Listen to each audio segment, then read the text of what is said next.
every week, every day, over and over again, or just one time every once in a while. We are very thankful for you and your help in supporting our mission to preserve the history of the Tri-City. I am blown away, actually, at how many people are here today. It's so amazing. If everyone came into the museum once a week that's sitting here today, we would have no more work left. And today, we are here to celebrate all of you, our volunteers and our donors. You know, when I retired, my wife became quite concerned because she thought that I'd have too much time on my hands. Well then, lo and behold, I found the Museum of Local History. And in so doing, it actually took up all of my free time. Or at least a lot of it. But, you know, this area is so rich in its history.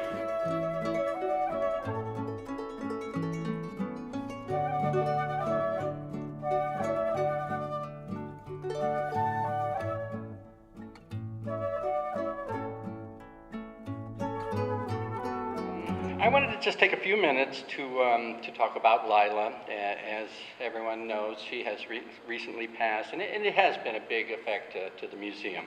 She was such a powerful force and such a just a wonderful person to be working with on a project, because she really moved things along, and she just was really good at that, and she was just a great person to be with.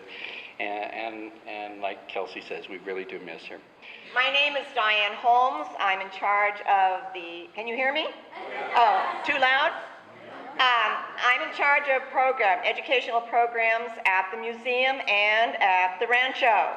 We really have a good time. So I invite you, I implore you to come and put the education in our children's hands. Because if it's in their hands, they have it forever.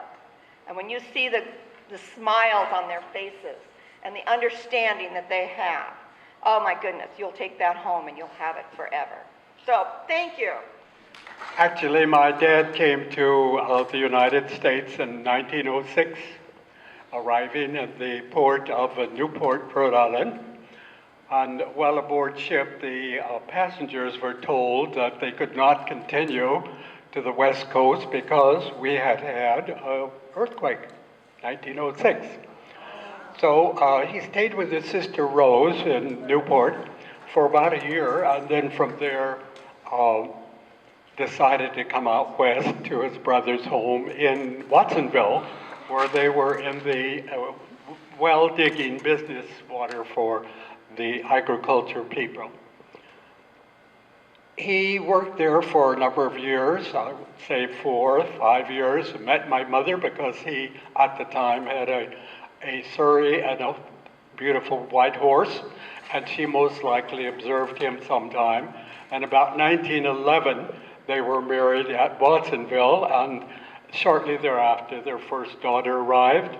And from that location, they came then to the Warm Springs area. That's what we're talking about now. So, about 1924, maybe 23, Dad made some suggestion about he'd like to have the property or purchase the property up at the Higuera Adobe.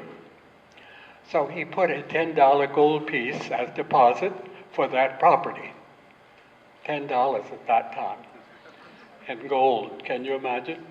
I want to thank everyone in the committee especially who have worked so hard in developing the history of the Adobe. You're invited to come there. Thank you again, and I appreciate all your attendance.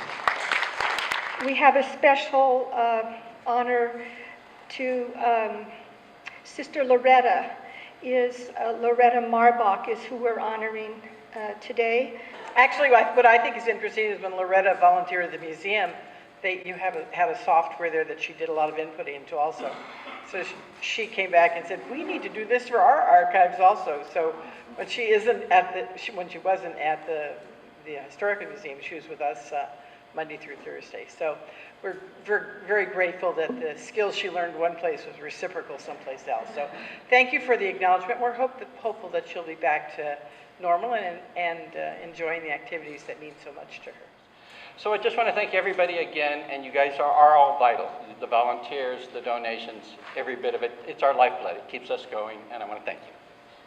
Have a great